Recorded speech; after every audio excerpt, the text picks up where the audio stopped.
All right, get this, we're diving deep into the world of Chicha. Chicha. And no, before you think it's just another beer episode, it's so much more than that. Oh, absolutely. You specifically requested this one, I did. wanting to explore how drinks shape history, right? Yeah.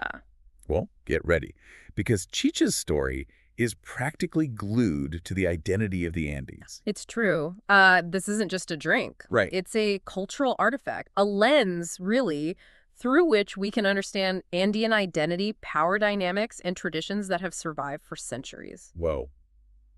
It's like stumbling onto a secret code that unlocks a whole civilization. Yeah. And in this case, the code is brewed.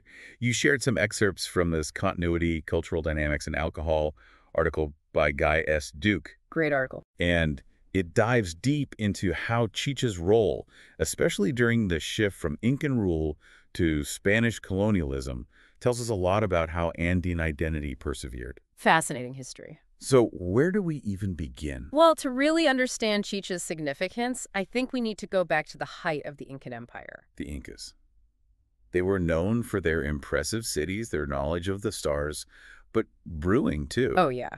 Chicha was absolutely essential to Incan society. It wasn't just a drink. Right. It was a tool for bringing people together, for political strategy, even for economic control. Okay, now that's a power drink if I've ever heard of one. Yeah. How do they pull that off? Imagine grand Incan feasts where chicha flowed freely. This wasn't just about having a good time, it was about strengthening bonds between communities, reinforcing a shared identity. Right. Think of laborers working on those magnificent Incan structures. Yeah. Rewarded with, you guessed it, chicha. It was a way to motivate, to ensure everyone was literally invested in the empire's success. So it was like a liquid form of social security. It's fascinating how something we might take for granted, like a drink, could hold such weight. But was there like an official Incan chicha recipe? That's where it gets interesting. The Incas, smart as they were, promoted the cultivation of maize as they expanded. Maize was their staple crop, and crucially, the base ingredient for chicha. Ah, so they're ensuring a steady supply of their national drink wherever they go. Clever. Precisely. But here's the thing. Despite their push for maize-based chicha, the Andes is a diverse region. You couldn't just erase centuries of tradition and the unique ingredients each area offered. So while maize was the common thread, you'd find variations, like quinoa-based chicha in the highlands, or even fruit-infused versions in lower-altitude regions. This makes me think of Cusco, the Incan capital. What's the story there? Was it just another place making chicha? The connection runs deeper than you might think. Acamama, the fermenting agent essential for making chicha, was also another name for Cusco itself. Whoa. That's like saying the Windy City is the secret ingredient in Chicago deep dish pizza. So for the Incas, Cusco wasn't just a city. It was practically part of the chicha recipe. Exactly. Cusco and Chicha were inseparable, representing the heart of their empire, their culture, their power. And this brings us to a pivotal moment, the arrival of the Spanish conquistadors in the 16th century. Talk about a clash of civilizations and beverages. Here comes the drama. Okay, so we have this powerful empire, a drink that's practically woven into their identity, and then, bam! The Spanish arrive with their own ideas about, well, everything. I'm guessing this didn't go well for Chicha. The Spanish, with their strong Catholic beliefs, had very different views on alcohol. Okay. Wine, for them, was sacred, primarily used in religious ceremonies. They even considered and quickly dismissed using chicha as a substitute for wine in Mass. Ouch, that's gotta sting. It seems like a missed opportunity for some cultural exchange, don't you think? What happened next? Did the Spanish just ban chicha outright? Well, they didn't ban it, but their actions spoke volumes. The Spanish viewed public drunkenness with suspicion, associating it with disorder and pagan rituals. This starkly contrasted with the Andean tradition, where reaching a state of inebriation during ceremonies was seen as a way to connect with the spiritual realm. Talk about a cultural disconnect. What happened when these opposing views on drinking collided? The consequences were significant for Chicha's social standing. Remember, this was the drink of emperors. The Spanish, with their preference for wine and disapproval of public intoxication, effectively demoted chicha to a beverage of the lower classes, the indigenous population. So in the eyes of the Spanish, chicha went from a drink fit for royalty to something far less prestigious. It's a pretty harsh fall from grace. It was a deliberate attempt to undermine indigenous traditions and assert their own cultural dominance. By relegating Chicha to the margins, the Spanish aimed to diminish its importance as a symbol of Andean identity and power. So, Chicha became a casualty in the cultural wars of the Spanish conquest. But I have a feeling this isn't the end of the story, is it? You're right, it's not, and that's where it gets really interesting. Instead of disappearing, Chicha took on a new meaning, becoming a powerful symbol of resistance for the indigenous population. This is where it gets really interesting. So how did Chicha go from an imperial drink to a symbol of resistance? That's where we'll pick up next time. We'll uncover how Chicha became even more central to Andean identity in the face of colonial pressure. So last time we left off with Chicha, once the drink of Incan emperors being pushed to the sidelines by the Spanish. But you're saying it didn't just fade away, it became a symbol of resistance. It did. How does that even work? Well, it's a testament to the power of culture, really. The key to understanding this shift lies in the concept of lo andino. Lo andino. Okay, you're going to have to break that one down for me.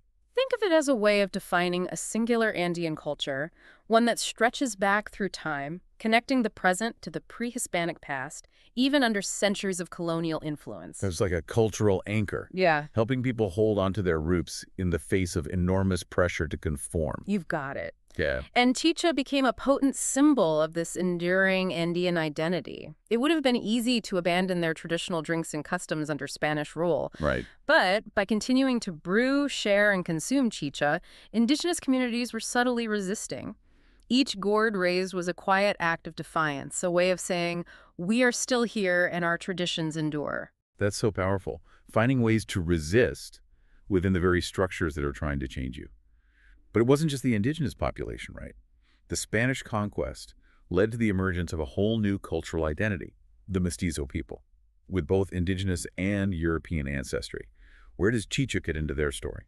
That's where things get really fascinating. The Duke article hints at the complexity of mestizo identity, how it wasn't fixed, but rather shifted depending on the social context. Their consumption of chicha likely reflected this, Yeah. serving as a way to navigate the intricate social hierarchies of colonial society.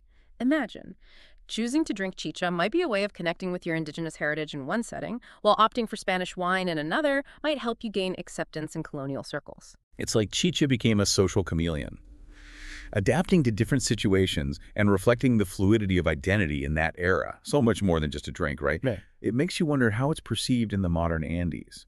Has it managed to hold on to this powerful symbolism? Chicha is definitely still a thing. It remains deeply intertwined with Andean identity. Okay. But its story continues to evolve. It's a reminder that tradition isn't static. It's constantly being reinterpreted and reshaped to fit the changing world. Okay, so it survived the conquest, but what about the 21st century? How has Chicha adapted to the modern world? This is where it gets really interesting. The Duke article talks about this community in Pulucate, Ecuador.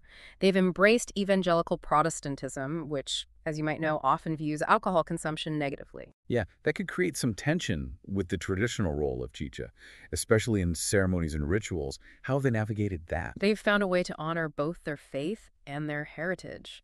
They've started using a non-alcoholic version of chicha made from barley in their rituals. That's remarkable. It speaks to both the adaptability of culture and the enduring power of tradition.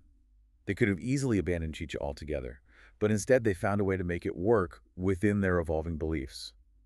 It makes you wonder, though, with the influx of globalized drinks and modern influences, how do people choose between something like, say, a beer and a traditional chicha today? That's a question Orlov and Schmidt tackled in their research, which Duke touches upon.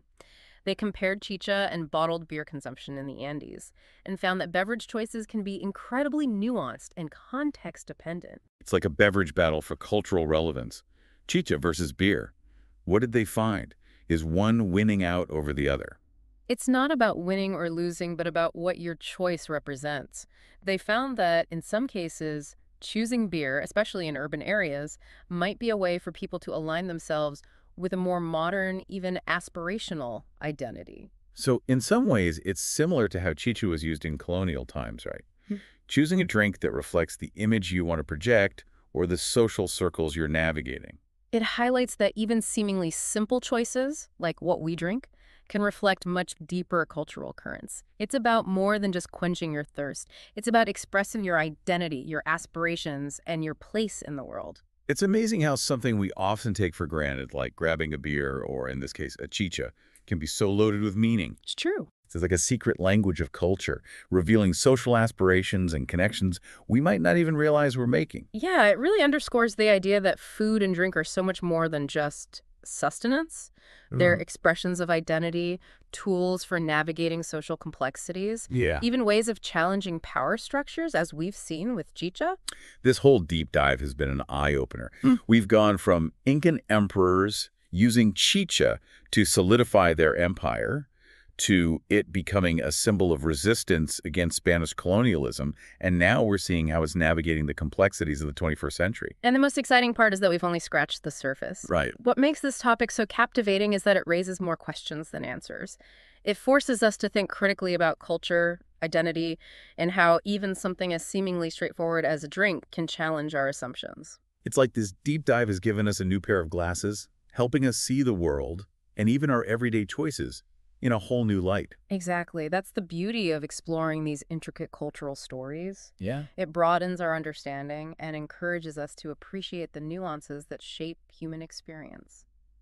Before we wrap up this fascinating journey into the world of chicha, is there a final thought, something to leave our listeners pondering as they, well, raise their next glass, whatever their drink of choice might be? We've discussed the concept of lo andino and how it strives to define a unified Andean culture. But as we've explored, identity is fluid, constantly evolving. Right. So here's something to consider.